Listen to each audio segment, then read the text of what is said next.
1 Samuel chapter 13. Saul fights the Philistines. Saul lived for 1 year and then became king. And when he had reigned for 2 years over Israel, Saul chose 3,000 men of Israel. 2,000 were with Saul in Michmash and the hill country of Bethel, and 1,000 were with Jonathan in Gibeah of Benjamin. The rest of the people he sent home, every man to his tent. Jonathan defeated the garrison of the Philistines that was at Geba, and the Philistines heard of it. And Saul blew the trumpet throughout all the land, saying, "Let the Hebrews hear." And all Israel heard it said that Saul had defeated the garrison of the Philistines, and also that Israel had become a stench to the Philistines. And the people were called out to join Saul at Gilgal.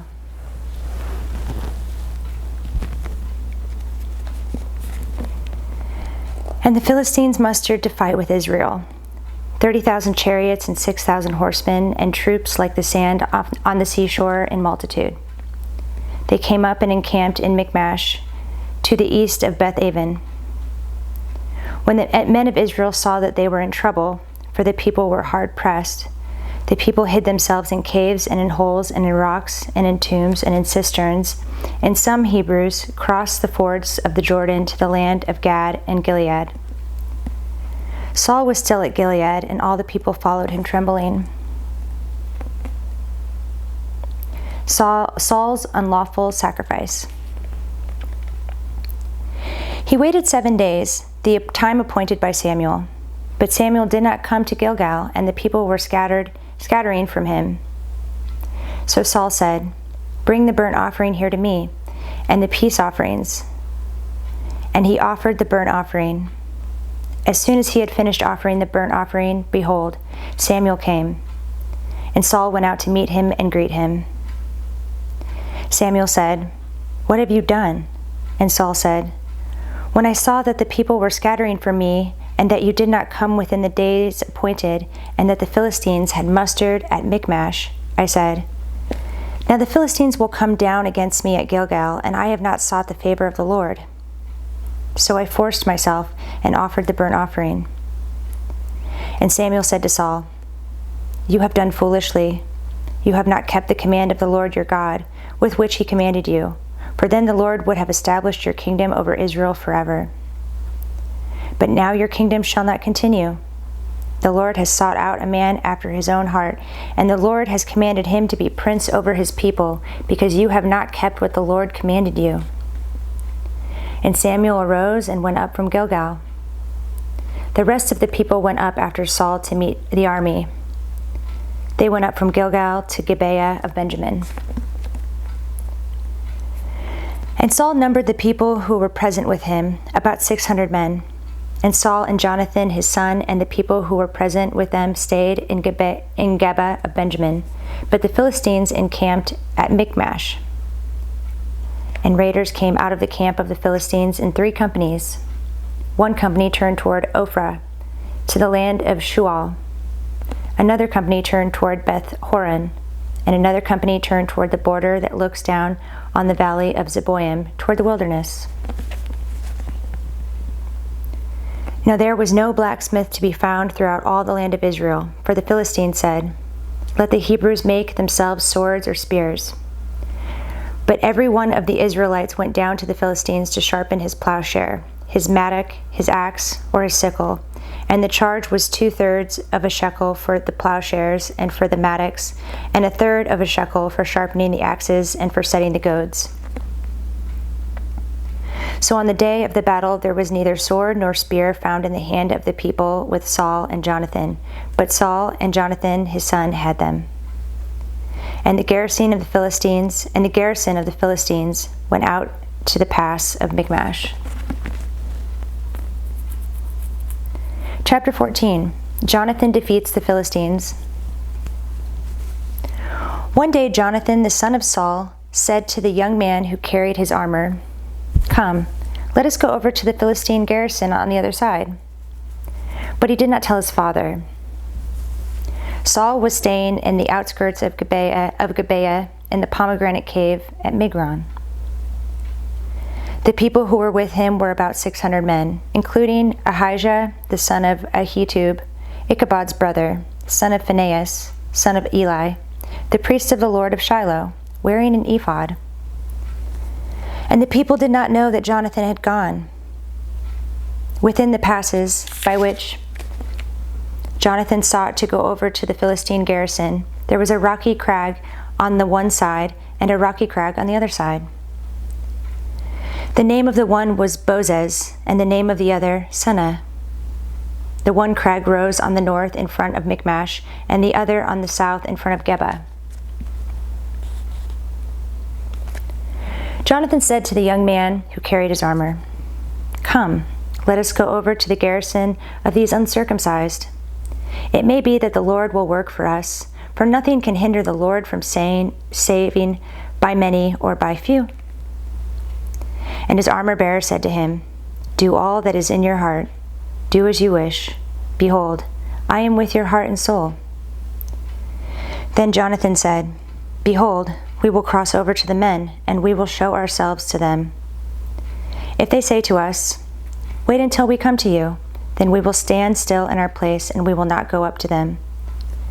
But if they say, 'Come up to us,' then we will go up, for the Lord has given them into our hand. And this shall be the sign to us."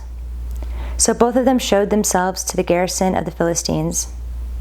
And the Philistines said, "Look, Hebrews are coming out of the holes where they have hidden themselves." And the men of the garrison hailed Jonathan and his armor-bearer and said, "Come up to us, and we will show you a thing." And Jonathan said to his armor-bearer, "Come up after me, for the Lord has given them into the hand of Israel." Then Jonathan climbed up on his hands and feet, and his armor-bearer after him. And they fell before Jonathan, and his armor-bearer killed them after him. And that first strike, which Jonathan and his armor-bearer made, killed about 20 men within as it were a half a furrow's length in an acre of land. And there was a panic in the camp, in the field, and among all the people. The garrison and even the raiders trembled. The earth quaked, and it became a very great panic. And the watchmen of Saul in Gibeah of Benjamin looked, and behold, the multitude was dispersing here and there. Then Saul said to the people who were with him, "Count and see who has gone from us." And when they had counted, behold, Jonathan and his armor-bearer were not there. So Saul said to Ahijah, "Bring the ark of God here," for the ark of God went at that time with the people of Israel. Now when Saul was talking to the priest, the tumult in the camp of the Philistines increased more and more. So Saul said to the priest, "Withdraw your hand." Then Saul and all the people who were with him rallied and went into the battle. And behold, every Philistine's sword was against his fellow, and there was very great confusion. Now the Hebrews who had been with the Philistines before that time, and who had gone up with them into the camp, even they also turned to be with the Israelites who were with Saul and Jonathan. Likewise, when all the men of Israel who had hidden themselves in the hill country of Ephraim heard that the Philistines were fleeing, they too followed hard after them in the battle. So the Lord saved Israel that day, and the battle passed beyond Beth-aven. Saul's rash vow. And the men of Israel had been hard pressed that day, so Saul had laid an oath on the people, saying, "Cursed be the man who eats food until it is evening, and I am avenged of my enemies." So none of the people had tasted food. Now when all the people came to the forest, behold, there was honey on the ground. And when the people entered the forest, behold, the honey was dropping, but no one put his hand to his mouth, for the people feared the oath. But Jonathan had not heard his father charge the people with the oath, so he put out the tip of the staff that was in his hand and dipped it in the honeycomb and put his hand to his mouth, and his eyes became bright. Then one of the people said, "Your father strictly charged the people with an oath, saying, 'Cursed be the man who eats food this day.' And the people were faint.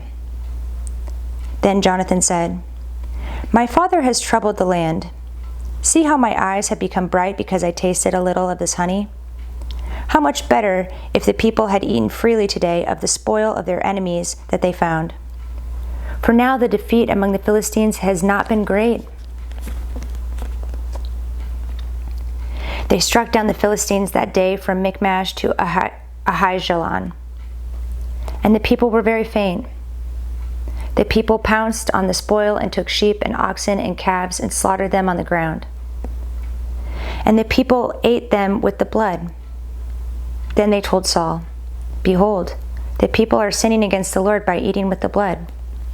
And he said, 'You have dealt treacherously. Roll a great stone to me here.' And Saul said, 'Disperse yourselves among the people and say to them, Let every man bring his ox or his sheep and slaughter them here and eat, and do not sin against the Lord by eating with the blood.' So every one of the people brought his ox with him that night, and they slaughtered them there. And Saul built an altar to the Lord. It was the first altar that he built to the Lord. Then Saul said, 'Let us go down after the Philistines by night and plunder them until the morning light. Let us not leave a man of them.' And they said, 'Do whatever seems good to you.' But the priest said, 'Let us draw near to God here.' And Saul inquired of God, 'Shall I go down after the Philistines? Will you give them into the hand of Israel?' But he did not answer him that day. And Saul said, 'Come here, all you leaders of the people, and know and see how this sin has arisen today. For as the Lord lives who saves Israel, though it be in Jonathan my son, he shall surely die.' But there was not a man among all the people who answered him. Then he said to all Israel, 'You shall be on one side, and I and Jonathan my son will be on the other side.' And the people said to Saul, 'Do what seems good to you.' Therefore Saul said, 'O Lord God of Israel, why have you not answered your servant this day? If this guilt is in me or in Jonathan my son, O Lord, God of Israel, save Urim. But if this guilt is in your people Israel, give Thummim.' And Jonathan and Saul were taken, but the people escaped. Then Saul said, 'Cast the lot between me and my son Jonathan.' And Jonathan was taken. Then Saul said to Jonathan, 'Tell me what you have done.' And Jonathan told him, 'I tasted a little honey with the tip of the staff that was in my hand. Here I am. I will die.' And Saul said, 'God do so to me and more also. You shall surely die, Jonathan.' Then the people said to Saul, 'Shall Jonathan die, who has worked this great salvation in Israel? Far from it. As the Lord lives, there shall not one hair of his head fall to the ground, for he has worked with God this day.' So the people ransomed Jonathan, so that he did not die. Then Saul went up from pursuing the Philistines, and the Philistines went to their own place. Saul fights Israel's enemies. When Saul had taken the kingship over Israel, he fought against all his enemies on every side, against Moab, against the Ammonites, against Edom, against the kings of Zobah, and against the Philistines. Wherever he turned, he routed them. And he did valiantly and struck the Amalekites and delivered Israel out of the hands of those who plundered them. Now the sons of Saul were Jonathan, Ishvi, and Malchi-Shua, and the names of his 2 daughters were these. The name of the firstborn was Merab, and the name of the younger, Michal.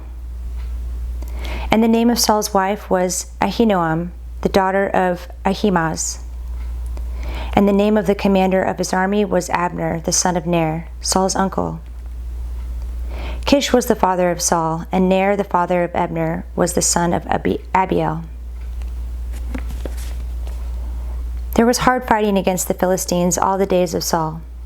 And when Saul saw any strong man or any valiant man, he attached him to himself.